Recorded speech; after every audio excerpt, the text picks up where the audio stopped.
Meditations, The Stoic Thinking of a Philosopher King by Marcus Aurelius। इस किताब के पहले पड़ाव में ही पूरे यूनिवर्स की बात होगी। मार्कस का जन्म हेड्रियन के शासनकाल के दौरान सम्राट के भतीजे प्राइटर मार्कस एनियस वीरस और उत्तराधिकारी डोमिटिया कैलविला के यहाँ हुआ था। जब वो 3 साल के थे तब उनके पिता की मृत्यु हो गई और उनकी माँ और दादा ने मार्कस की परवरिश की। हेड्रियन के दत्तक पुत्र एलियस सीजर की 138 में मृत्यु हो जाने के बाद सम्राट ने मार्कस के चाचा एंटोनिनस पायस को अपने नए उत्तराधिकारी के रूप में अपनाया। बदले में एंटोनिनस ने एलियस के बेटे मार्कस और लूसियस को गोद लिया। उसी वर्ष हेड्रियन की मृत्यु हो गई और एंटोनिनस सम्राट बन गया।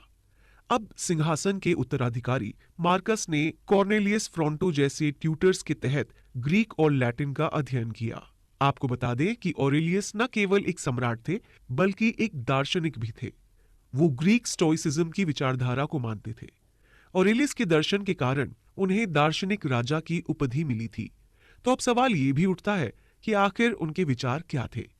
इसी सवाल का जवाब बड़ी बारीकी से इस किताब में बताने की कोशिश की गई है। तो चलिए शुरू करते हैं। मार्कस ऑरेलियस एक रोमन सम्राट थे और वो हर दिन हर तरह के लोगों से मिलते थे। उनके बहुत सारे दुश्मन थे और काफी लोग चाहते थे कि उनकी मौत हो जाए। लेकिन इन सब चीजों के बावजूद मार्कस ऑरेलियस ने हमेशा ये कहा कि हमें दूसरे लोगों को जज नहीं करना चाहिए और हमें दूसरे लोगों को बुरी नजर से नहीं देखना चाहिए। मार्कस ऑरेलियस कहते हैं कि हाँ, हम जिंदगी में काफी लोगों से मिलेंगे। हम सब लोगों के अंदर गलतियां होती हैं और हम किस हक से दूसरे के ऊपर गुस्सा हो सकते हैं। तो हम किस हक से दूसरों के ऊपर गुस्सा हो सकते हैं। मार्कस ये कहते हैं कि हम सब ऊपर से ही आते हैं और हम सब लोगों के अंदर अच्छाई और बुराई होती है और हम सब लोग एक ही जगह से आए हैं। तो हम सब क्यों एक दूसरे से नफरत करें। आपको बता दें कि मार्कस एक कॉन्सेप्ट के बारे में बात करते हैं जिसे लोगोस कहा जाता है। उनका विचार था कि लोगोस को हर जगह देखा जा सकता है। ये पृथ्वी, वृक्षों और यहां तक कि हमें भी बनाता है। इसके आगे मार्कस कहते हैं कि लोगोस ने ही सोसाइटी में मापदंड तय किए हैं। इसी वजह से सम्राट को ज्यादा रिस्पेक्ट मिलती है और दासों को कम। हमें समझना चाहिए कि हम एक सिस्टम के गुलाम बन चुके हैं। मृत्यु सत्य है, इसलिए इसे डरने की कोई जरूरत नहीं है। प्राचीन काल में मृत्यु जीवन का एक वर्तमान तथ्य था। मृत्यु दर बहुत अधिक थी और औसत जीवन रेट कम, जिसकी वजह से मृत्यु से डर लगा करता था।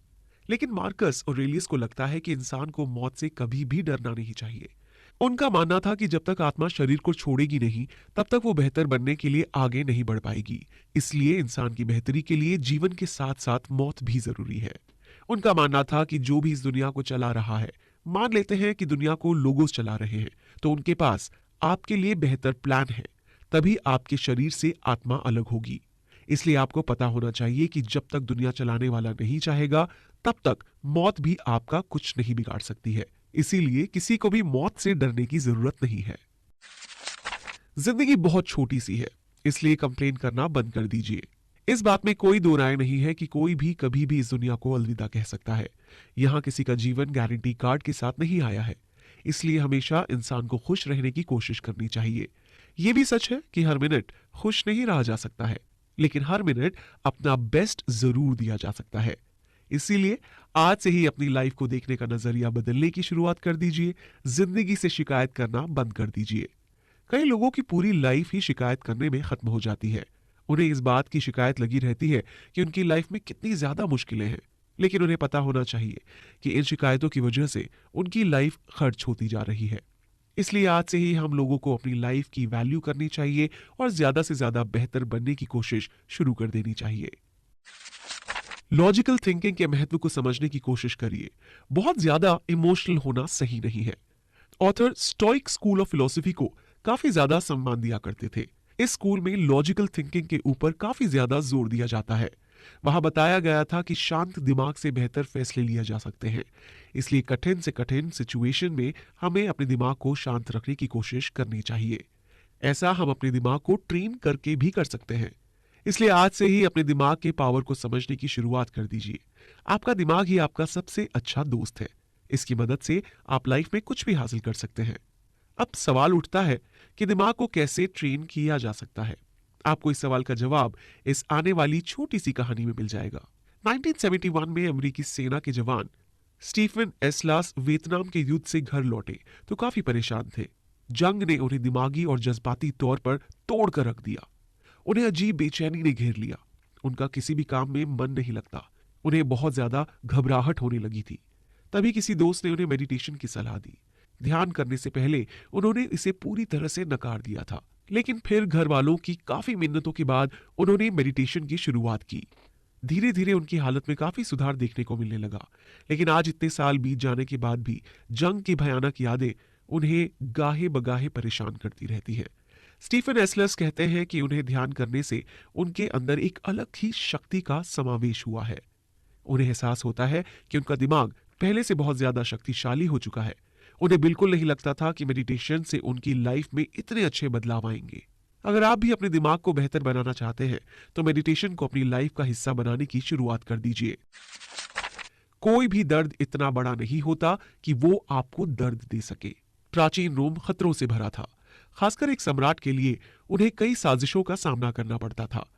पता ही नहीं चलता था कि कब उनकी मौत हो जाएगी। ऑथर के सामने भी मुश्किलों का पहाड़ खड़ा हुआ था। उन्हें कई बार भयानक दर्द का सामना करना पड़ा था। इसलिए उन्होंने अपने दर्द से सीखा था कि इस दुनिया में कोई दर्द आपका नुकसान नहीं कर सकता है।